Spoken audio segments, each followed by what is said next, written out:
ছাত্ৰ-ছাত্ৰীসকল ইউকেএম ষ্টাডিলৈ তোমালোকক স্বাগতম জনাইছো।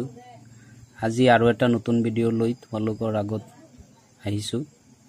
আজি তোমালোকৰ কাৰণে নীতি শিক্ষাৰ দ্বিতীয় অধ্যায়ৰ প্ৰশ্নোত্তৰ আৰু অতিৰিক্ত প্ৰশ্নোত্তৰ সকলোখিনি তোমালোকৰ আজিৰ এই ভিডিঅ'ত পাবা। যদি এই ভিডিঅ'টো তোমালোকৰ ভাল লাগে তেনেহলে মোৰ চেনেলটো সাবস্ক্ৰাইব কৰিবা আৰু লগৰ বন্ধুবৰ্গক শেয়াৰ কৰিবা যাতে আগন্তুক দিনত নতুন ভিডিঅ' বনাবলৈ মই উৎসাহ পাওঁ। তো আজিৰ দ্বিতীয় চেপ্টাৰটো হৈছে দৰ্পচূৰ্ণ। এই দৰ্পচূৰ্ণ চেপ্টাৰত কেনেকৈ ভগৱানে যক্ষৰ ৰূপ ধাৰণ কৰি দেৱৰাজ ইন্দ্ৰক দৰ্পচূৰ্ণ কৰিছিল তাকে এই পাঠটো তোমালোকে পঢ়িলে বুজিব পাৰিবা। তো এই পাঠটোৰ প্ৰশ্নোত্তৰখিনি আজি আলোচনা কৰিম। তো প্ৰথমতে অনুশীলনী ফালে আগবাঢ়িছো। অনুশীলনী প্ৰশ্নোত্তৰত প্ৰথমতে আছে দেৱতা আৰু অসুৰসকলক কি গুণৰ প্ৰতীক হিচাপে জনা যায়? দেৱতাসকলক সৎগুণৰ প্ৰতীক আৰু অসুৰসকলক দুৰ্গুণৰ প্ৰতীক হিচাপে জনা যায়। দেৱতা আৰু অসুৰৰ মাজত হোৱা যুদ্ধক কি নামেৰে জনা যায়? দেৱতা আৰু অসুৰৰ মাজত হোৱা যুদ্ধক দেৱাসুৰ সংগ্ৰাম নামেৰে জনা যায়। দেৱতাৰ অহংকাৰ দমন কৰাৰ কাৰণে ভগৱানে কি কৰিছিল? দেৱতাৰ অহংকাৰ দমন কৰাৰ কাৰণে ভগৱানে স্বয়ং যক্ষৰ ৰূপ ধাৰণ কৰিছিল।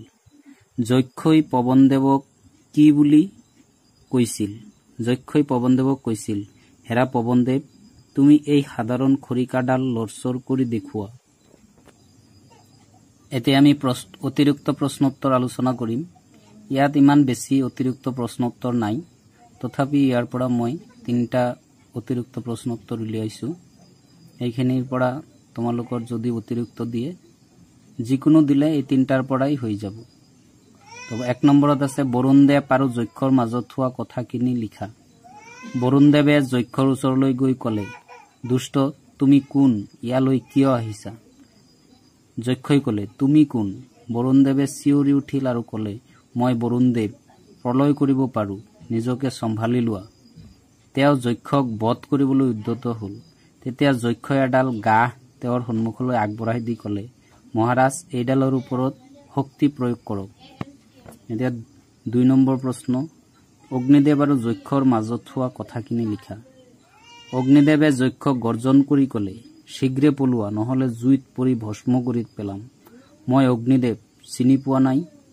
যক্ষ শান্তশিষ্ট হৈ বহি আছে। তেওঁ এডাল গা অগ্নিদেৱৰ সন্মুখলৈ আগবঢ়াই দি ক'লে, মহাৰাজ, আপুনি এইডাল পুৰি পেলাওক, মই তেতিয়াহে আঁতৰি যাম। 3 নম্বৰ প্ৰশ্ন, শেষত দেৱৰাজ ইন্দ্ৰক যক্ষ অদৃশ্য হৈ কি আকাশবাণী কৰিছিল? শেষত মহাৰাজ ইন্দ্ৰক যক্ষ অদৃশ্য হৈ আকাশবাণী কৰিছিল, তোমাকো শক্তি প্ৰদান কৰোতা কোনোবা এজন আছে, মনত ৰাখিবা। অৱশেষত ইন্দ্ৰই নিজৰ ভুল বুজিব পাৰি উভতি আহিল।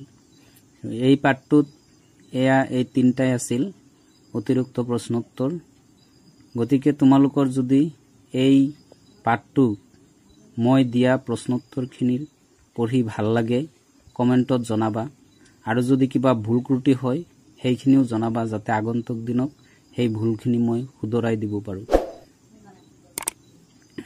যদি আজিৰ এই ভিডিঅ'টো তোমালোকৰ ভাল লাগে তেনেহলে বন্ধুবৰ্গৰ ওচৰত এই ভিডিঅ'টো শ্বেয়াৰ কৰিবা আৰু মোৰ চেনেলটো সাবস্ক্ৰাইব কৰিবা। আজিলৈ এইখিনি, ধন্যবাদ।